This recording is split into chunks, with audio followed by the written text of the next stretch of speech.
بسم اللہ الرحمن الرحیم۔ السلام علیکم ورحمۃ اللہ وبرکاتہ۔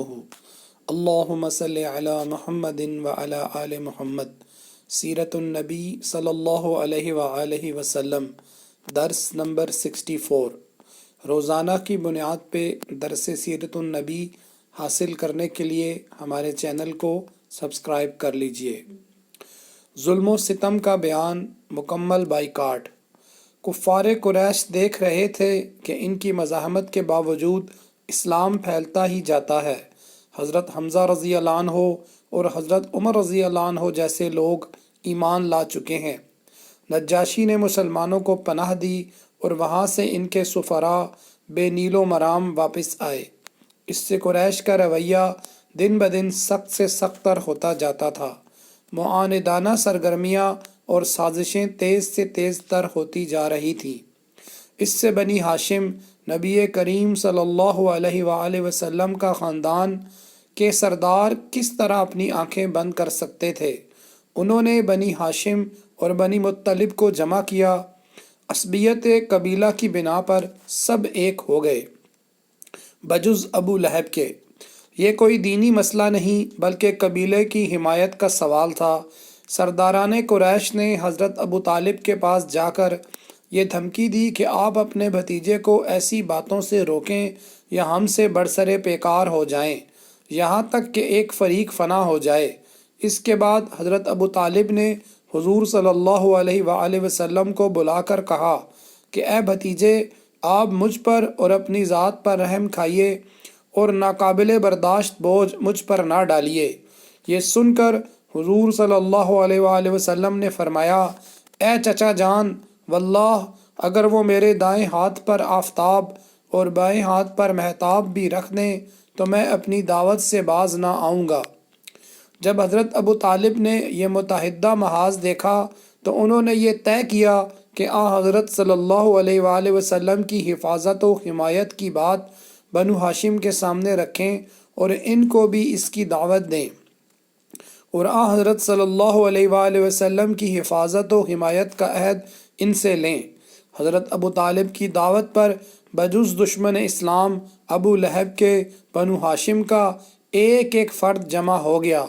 جب بنو ہاشم کے سامنے ابو طالب نے قریش کی معاندانہ اور ظالمانہ کارروائیوں کی شدت کی ردات کو رکھ کر حضرت صلی اللہ علیہ وآلہ وسلم کی حفاظت اور حمایت کا مسئلہ ان کے سامنے رکھا اور اپنے عہد و عزیمت کا ان کے سامنے اظہار کیا اور ان کو بھی اس کی دعوت دی، تو سبھی نے ابو طالب کی دعوت پر لبیک کہا اور عہد کیا کہ ہم ہر حال میں آپ کے ساتھ رہیں گے۔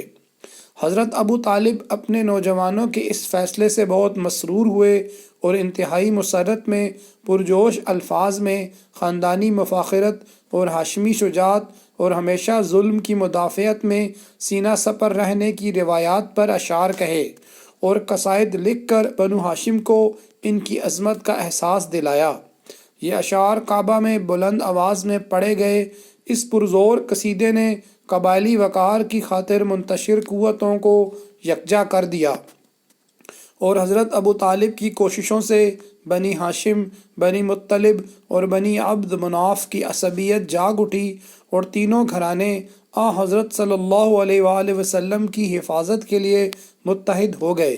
جب مشرکین نے یہ دیکھا کہ بنی ہاشم اور بنی مطلب ہر قیمت پر نبی صلی اللہ علیہ وآلہ وسلم کی حفاظت اور بچاؤ کا تہیہ کیے بیٹھے ہیں تو بالآخر وادی محصب میں خیف بنی کنانہ کے اندر جمع ہو کر انہوں نے بنی ہاشم سے بائیکاٹ کا فیصلہ کیا اور اس مقاطعے کا تحریری عہد نامہ مختصر الفاظ میں چمڑے پر لکھوایا گیا۔ دانشوران کفر نے بعد مشورہ قبیلہ بنی ہاشم کے سماجی و معاشی مقاطعے کی تجویز منظور کی، اس لیے کہ حضور اکرم صلی اللہ علیہ وآلہ وسلم کا تعلق اسی گھرانے سے تھا، اور دوسرے یہ کہ بحیثیت سربراہ قبیلہ حضرت ابو طالب نے ان کی بار بار کی درخواست کو ٹھکرا دیا تھا۔ انہوں نے خیال کیا کہ اگر بنی ہاشم کو یوں بے بس کر دیا جائے تو خود بخود حضرت صلی اللہ علیہ وآلہ وسلم کو ان کے حوالے کر دیں گے۔ اس تجویز کو عملی جامہ پہنانے کے لیے ایک عہد نامہ مرتب ہوا جو بنی ہاشم، بنی مطلب اور بنی عبد مناف کے خلاف تھا۔ یہ مقاطعہ کسی خاص مدت کے لیے نہیں تھا بلکہ غیر معینہ مدت کے لیے تھا، جب تک محصورین خود حضرت صلی اللہ علیہ وآلہ وسلم کو ان کے حوالے نہ کر دیں۔ مقاطعے کی اہم شرائط حسب ذیل ہیں۔ نمبر 1، ذریعہ معاش تباہ کرنے کے لیے کوئی بھی ان کے ساتھ لین دین اور خرید و فروخت نہ کرے گا۔ نمبر 2، بنی ہاشم سے صلہ رحمی باقی نہ رکھنے کے لیے کوئی بھی ان کی لڑکیوں سے نکاح نہیں کرے گا اور نہ اپنی بیٹی انہیں دے گا۔ نمبر 3، انہیں اپنی صحبت میں بھی نہیں بیٹھنے دیا جائے گا تاکہ کوئی شخص ان کی باتوں سے متاثر نہ ہو۔ نمبر 4، ان سے قطع تعلق کرنے کے لیے کوئی بھی ان سے بات چیت نہیں کرے گا۔ نمبر 5، انہیں بھوکے رکھنے کے لیے خوراک فراہم نہیں کی جائے گی اور ان کا کوئی حمایتی انہیں خوراک نہیں پہنچائے گا۔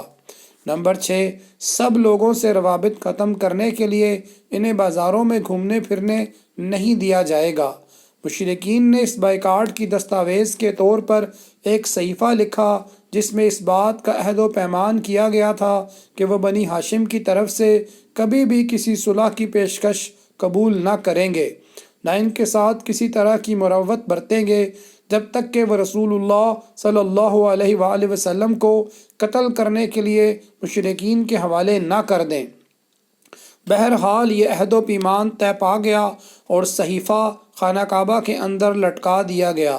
اس کے نتیجے میں ابو لہب کے سوا بنی ہاشم اور بنی مطلب کے سارے افراد، خواہ مسلمان رہے ہوں یا کافر، سمٹ سمٹا کر شیب ابی طالب میں محبوس ہو گئے۔